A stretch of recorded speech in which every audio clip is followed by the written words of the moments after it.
Hey everybody, thanks for coming back to PowerModz. We got to get Keely's sled set up, and it needs a little bit of clutching adjustment and changes because, you know what, he put a big longer track on it and it's a powder sled dedicated now. So we got to make these changes so it's going to operate a lot better in the deep powder, especially for our trip up north next week. Now we got this kit from ibackshift.com. Joey's an amazing guy and he does a lot of clutch testing. That's pretty much all he does. So he spends a lot of time on R&D developing kits just for you so you can ride and have fun. Now this has an adjustable pin kit. It's got a secondary helix, secondary spring, primary spring, and it's got new ramps. Let's get them installed. Pop this can off. There we go. Not used to working on these newer sleds. I'd like to say it's a really clean one, but I don't know. Keely's pretty hard on this thing. It's not too darn clean right now. There we go. Chain case here.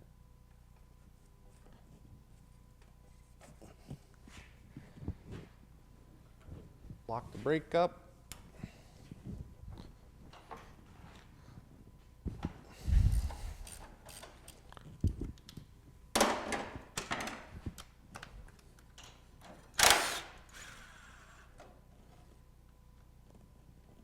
Now we're going to try to do this without taking this whole gear cover off, chain case cover.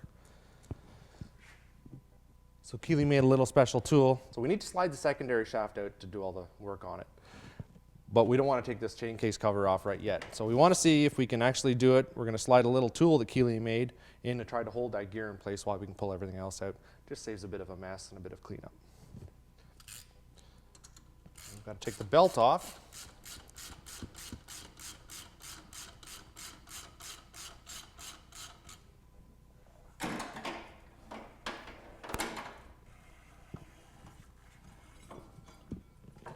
And take a quick look at it. Is it ever green, eh? See that?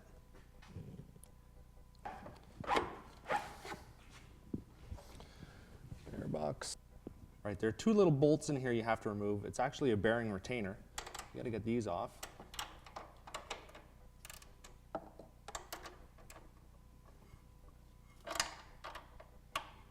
It's a little tight in there, but not too bad. You can see that retainer's come loose. So that shaft is ready to slide out now. So we're going to try Keely's fancy tool. Keely's fancy tool, 3/4 inch piece of aluminum tube. Let's see if we can make this work.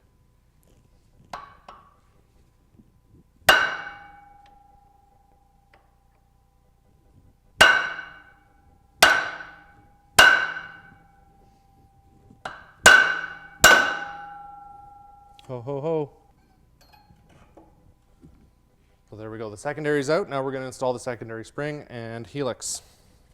Move this Allen screw here and undo this little retainer nut on the end.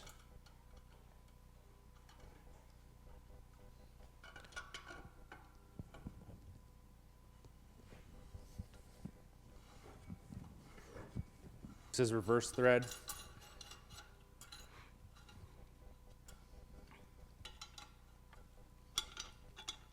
Just need to spread these a little bit and get them over the end of the shaft. All right, so all we did was we just used a couple 2x3s here, put just a little bit of pressure on here to compress the helix and the spring in there. Now, you don't need to compress it too much, you just need to take a little bit of the pressure off. Now we're going to heat up each one of these Torx-headed screws, and then we're going to loosen them off here with a ratchet.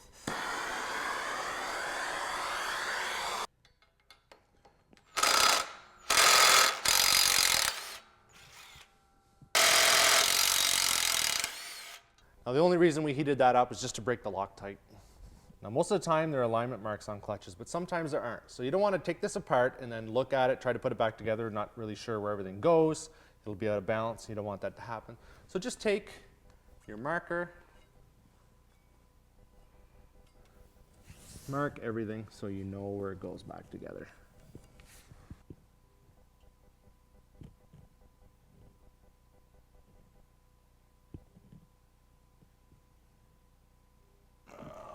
go.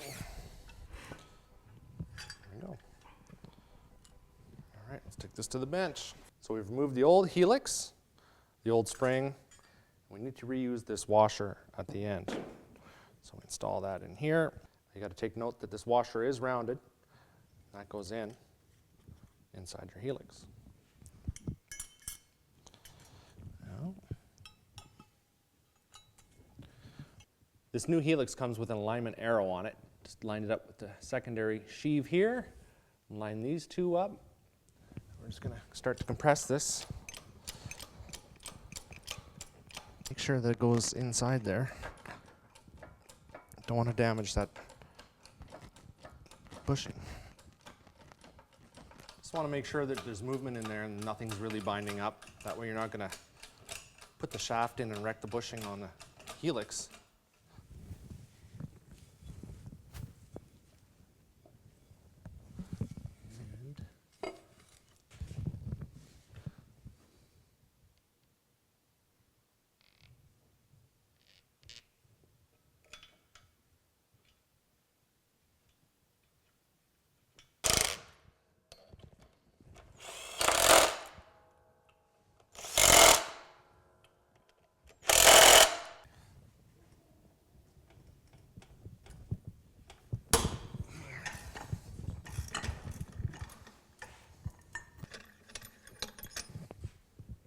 Now to separate these two halves, all you do is this. This is as per the manual, the Ski-doo manual.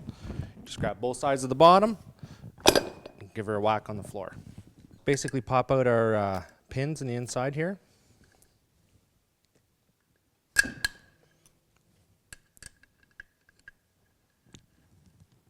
Everything that goes in here has a specific weight to it. Everything's been weighed. Don't use your own cotter pins. Use the pins that come with the kit. So we've put our specified weight inside here. There's a little slug as well, and all I'm going to do is just push this through.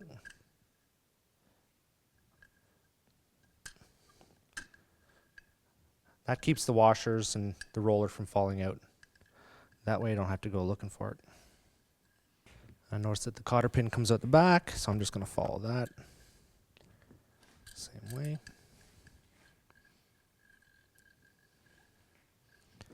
So noticeably bigger, eh?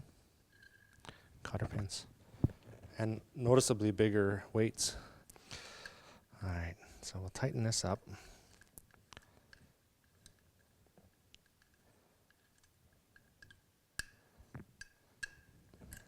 Can I get in there?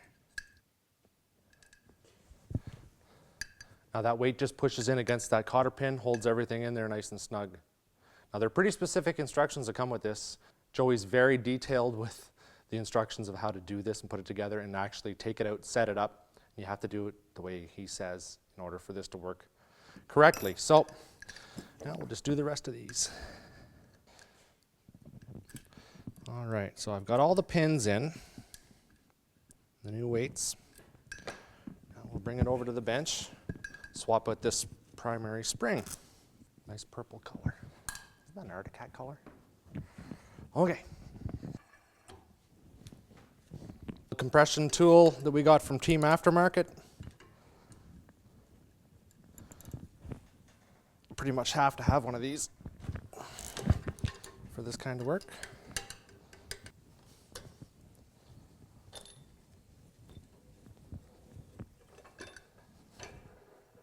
So that's the stock OEM Ski-doo spring, and this is what's going in. A little bit of a difference there.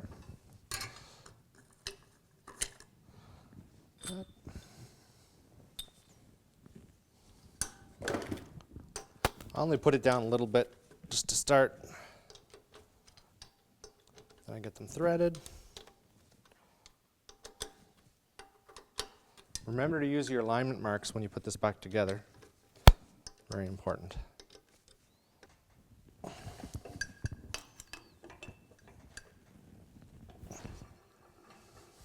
It's going to be a whole new sled. The other part of the kit, these ramps right here. So we've got to pop out these old ramps, stock ramps that come with it. Put these new ones in. Don't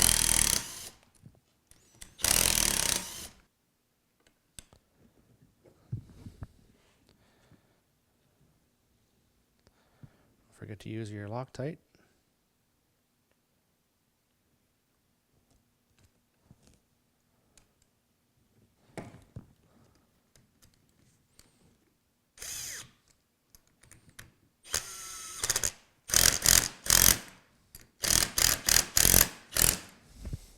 So we've got our new pins and weights in, we've got our new ramps on. Now we just got to put this back together. Make sure we align our marks. Got our handy little tool here. Everything's lined up. Now this isn't a spline shaft on this inner sheave, so just make sure that when you do line it up, I've got my alignment mark, got the outer alignment mark. We greased up these threads a little bit just to help take it apart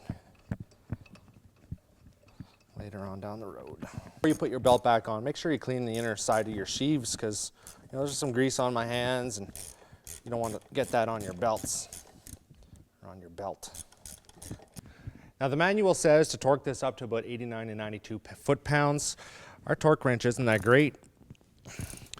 We're going to crank it on pretty good. Do the old-fashioned way.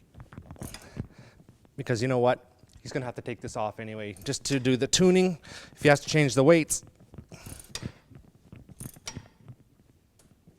There we go. Okay.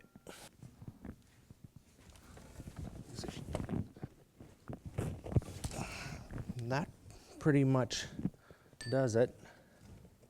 Seems that Keely's handy little tool worked. Had to get him over there to help us out. So all we have to do now is just take this thing out. We've got to make sure we get 7,900 RPM at full throttle, and any adjustments we have to make, it's all written down there in the instructions. Stay tuned, because we're going to take this thing this week. We're heading to Gaspé, Quebec, and we're going to give it some real testing.